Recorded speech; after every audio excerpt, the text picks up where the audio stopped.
আসসালামু আলাইকুম।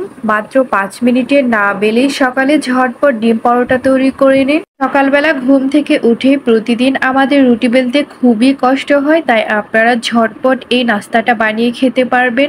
আর এই নাস্তাটা খেতে কিন্তু অসম্ভব মজার। Welcome to my channel and three I cook. And three I cook চ্যানেলে থাকছে আপনাদের জন্য সবচেয়ে সহজ সহজ রেসিপিগুলো। তাহলে চলুন দেখে নিই। পাস্তাটি তৈরি করার জন্য প্রথমে একটি বোলের মধ্যে 2 কাপ আটা নিয়ে নিচ্ছি। চাইলে কিন্তু আপনারা ময়দা ব্যবহার করতে পারেন। এরপর পরিমাণ মতো লবণ দিয়ে দিচ্ছি। আপনাদের পরিমাণ অনুযায়ী লবণটা দিয়ে দেবেন। এখন একটি হ্যান্ড হুইস্কের সাহায্যে আটা ও লবণকে খুব ভালো করে মিক্সড করে নিতে হবে। আপনাদের যাদের ঘরে এরকম একটি হ্যান্ড হুইস্ক নেই, তারা কিন্তু কাঁটা চামচের সাহায্যে খুব ভালো করে মিক্সড করে নিতে পারবেন। আমার খুব ভালো করে মিক্সড করে নেওয়া হয়ে গেছে। এরপর নর্মাল টেম্পারেচারে থাকা 1 কাপ পানি নিয়ে নিচ্ছি। আমি এইখানে কোনো প্রকার উষ্ণ পানি বা গরম পানি ব্যবহার করিনি। এই পর্যায়ে অল্প অল্প করে পানি দেব না, পুরোটা পানি একেবারে দিয়ে দিয়েছি। এরপর একটি হ্যান্ড হুইস্কের সাহায্যে খুব ভালো করে মিক্সড করে নেব।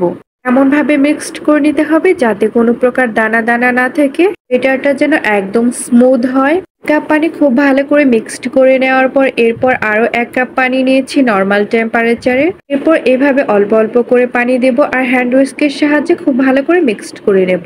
ব্যাটারটা একদম পাতলাও হবে না, একদম ঘনও হবে না, স্মুথ একটা ব্যাটার তৈরি করে নেওয়া হয়ে গেছে। এই ব্যাটারটা তৈরি করতে আমার পুরো পানিটা লাগেনি। এই ব্যাটারটা তৈরি করতে আমার অর্ধেকটা পানি লেগেছে।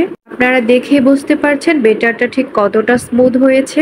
এখন একটি চামচের সাহায্যে আমি আপনাদেরকে ব্যাটারের ঘনত্বটা দেখিয়ে দিচ্ছি ঠিক কেমন। আপনারা দেখে বুঝতে পারছেন ব্যাটারটা কিন্তু একদম ঘনও না, একদম পাতলাও না। যেহেতু ডিম পরোটা তৈরি করব, এর জন্য অন্য একটি বলে আমি রুম টেম্পারেচারে থাকা 2টি ডিম নিয়ে নিচ্ছি। আপনারা আপনাদের ইচ্ছে অনুযায়ী যে কয়টি ডিম ইচ্ছা ব্যবহার করতে পারেন। মাঝারি সাইজের 2টি পেঁয়াজ কুচি করে নিয়েছি ও 2টি কাঁচামরিচ কুচি করে নিয়েছি। একটু পরিমাণ লবণ দিয়ে দিচ্ছি। এরপর একটি কাঁটা চামচের সাহায্যে খুব ভালো করে ডিমের সাথে লবণটাকে মিক্সড করে নেব।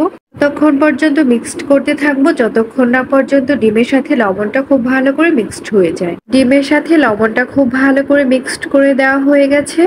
এরপর চুলায় একটি প্যান বসিয়ে দিয়েছি। প্যানটা হালকা গরম করে পরিমাণ মতো তেল দিয়ে দিচ্ছি। খুব বেশি তেল কিন্তু দেওয়া যাবে না, অল্প একটু পরিমাণে তেল দিয়ে দিতে হবে। এখন একটি ব্রাশের সাহায্যে তেলটা প্যানের মধ্যে খুব ভালো করে ব্রাশ করে দেব।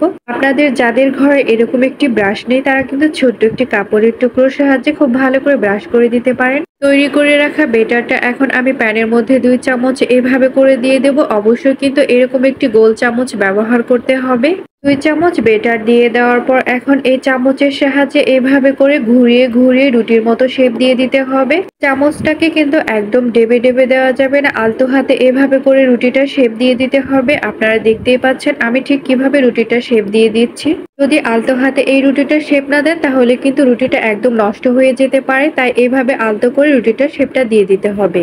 শেপটা দিয়ে দেওয়ার পর চুলার আঁচটা মিডিয়াম হিটে রাখতে হবে। মিডিয়াম হিটে রেখে এই পরোটাটাকে খুব ভালো করে ভেজে নিতে হবে। 3 থেকে 4 মিনিট পর যখন দেখতে পাবেন যে এরকম হয়ে গেছে, ঠিক তখনই এভাবে করে উল্টিয়ে দিতে হবে। উল্টিয়ে দেওয়ার পর এভাবে চেপে চেপে খুব ভালো করে ভেজে নিতে হবে। এতে করে পরোটাটা খুব ভালো করে ভাজা হয়ে যাবে। পরোটাটা যখন একটা পাশ খুব ভালো করে ভেজে নেওয়া হয়ে যাবে, ঠিক তখনই পরোটাটা এভাবে করে উল্টিয়ে দিয়ে অপর পাশটাও খুব ভালো করে ভেজে নেব। পরোটাটা যখন 2টা পাশে খুব ভালো করে ভেজে নেওয়া হয়ে গেছে, ঠিক তখনই আমি পরোটাটা একটি প্লেটের মধ্যে তুলে নিচ্ছি। এরপর আবারও প্যানের মধ্যে অল্প একটু তেল দিয়ে দিচ্ছি ডিমটা ভেজে নেওয়ার জন্য। এখন তেলের মধ্যে ডিমটা দিয়ে দিচ্ছি। আমরা ঠিক প্রতিদিন যেভাবে ডিমটা ভাজি, ঠিক সেইভাবে এই ডিমটা ভেজে নিতে হবে। ডিমটাকে এভাবে করে ছড়িয়ে দেব। এরপর পরোটাটা ডিম ভাজির উপর এভাবে করে দিয়ে দেব। এরপর হাতার সাহায্যে এভাবে করে ডিম পরোটাটা উল্টিয়ে নেব। উল্টিয়ে নেওয়ার পর এইভাবে করে মুড়িয়ে আমি ডিম পরোটাটাকে খুব ভালো করে সাজিয়ে নেব। ডিম পরোটাটাকে খুব ভালো করে ফোল্ড করে নেওয়া হয়ে গেছে। এখন আমি একটি প্লেটের মধ্যে তুলে নিচ্ছি। দেখতেই পাচ্ছেন দেখতে কতটা লোভনীয় লাগছে। ঠিক এইভাবে করে আমি আরো একটি ডিম পরোটা ভেজে নিয়েছি।